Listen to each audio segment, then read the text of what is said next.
प्यारे बहनों और भाइयों, मेरा नमस्कार स्वीकारो। आज हम आपके लिए सिर में जो फ्यास हो जाती है, यहाँ पर सफ़ेद सफ़ेद मैल सा जो जम जाता है उसको फ्यास बोलते हैं, कोई उसको भूसी बोलते हैं। तो ये जम जाती है, मैं उसकी दवाई बता रहा हूँ। और ये ज़्यादातर चमड़ी के नीचे खोपड़ी में कफ जमा हो जाता है, उसकी वजह से ये मैल पैदा होता है। तो इसको हटाने के लिए मैं कुछ फॉर्मूला बता रहा हूँ, उसको आप अपनाइए। तो इसमें देखो, महुआ की छाल, कूट और उड़द की दाल और सेंधा नमक, ये 4 वस्तुएं। इनको आप अलग अलग कूट करके और कपड़ छन करके और फिर चारों को एक जगह मिला लें, 50-50 ग्राम लें। और इसको बगैर नमक मिर्च के चकला पर आप इसको पीसें। और अगर लड़का और पुरुष है तो बालों को छिला लें और सुबह 8-9 बजे इसका लेप सा लगा लें सिर पर, और उसको पूरे दिन लगा रहने दें। और शाम को 3 और 4 के बीच में आप बगैर साबुन से मुल्तानी की मिट्टी से स्नान कर सकते हो, चाहे वो स्त्री है चाहे वो पुरुष है। दवाई आपको 5-6 घंटा कम से कम लगानी पड़ेगी, और दवाई 1 दिन या 2 दिन छोड़ करके लगाइए। तो इस फार्मूला से आपके जो फ्यास है या जो भूसी होती है वो बिल्कुल नहीं जमेगी।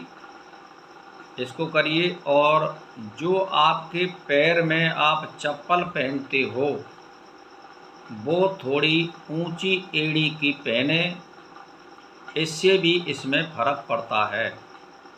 गद्दीदार पहने, क्योंकि एड़ी से संबंध इस बालों का भी है, इसीलिए आप ज़्यादा ऊंची एड़ी के जूता या चप्पल पहने जो थोड़े गद्दीदार हों, उससे भी ये फ़र्क पड़ता है इस फ्यास में। तो उसका भी ध्यान रखें।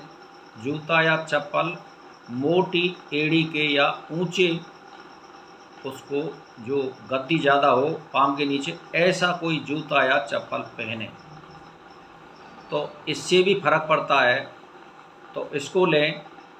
दूसरी बात, साबुन से ज़्यादातर नहाने का प्रयत्न ना करें और शैम्पू से नहाने का भी प्रयत्न ना करें, क्योंकि इन चीज़ों से बाल झड़ जाते हैं और फ्यास बनती है ज़्यादातर। तो मुल्तानी मिट्टी का प्रयोग करें। अगर साबुन से नहाना है तो 2-4 दिन में आप नहा लो, कोई बात नहीं। जब यह फ्यास ख़त्म हो जाए और आपको ये दुरुस्त हो जाए कि मेरे अब फ्यास नहीं रही है, तो आप किसी से भी नहा सकते हो, उससे कोई फ़र्क पड़ने वाला है नहीं।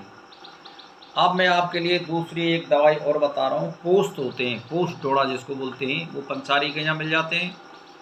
तो उसके यहाँ से 200-250 ग्राम ले लीजिए आप, और उसको कपड़ छन कर लीजिए आप। और कच्चे दूध में, भैंस के कच्चे दूध में बगैर नमक मिर्च के चकला पर आपको ये खूब पीसना है।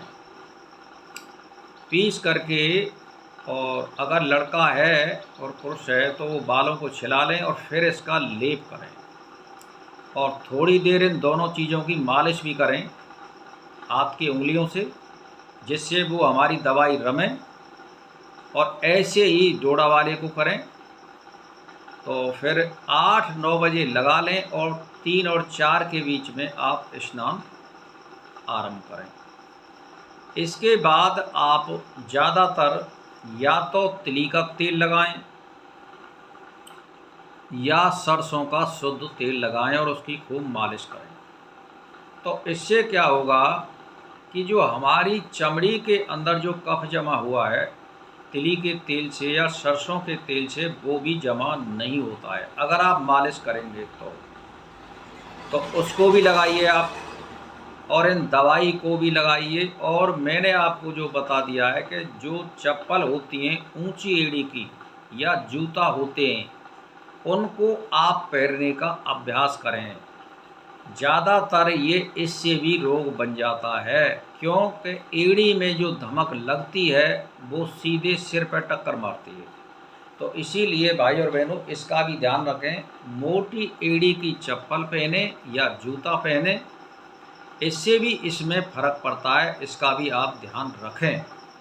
और इस दवाई को कम से कम एक दिन छोड़ करके आपको कम से कम 30 बार लगाना है। 30 बार का मतलब है 60 दिन हो गया।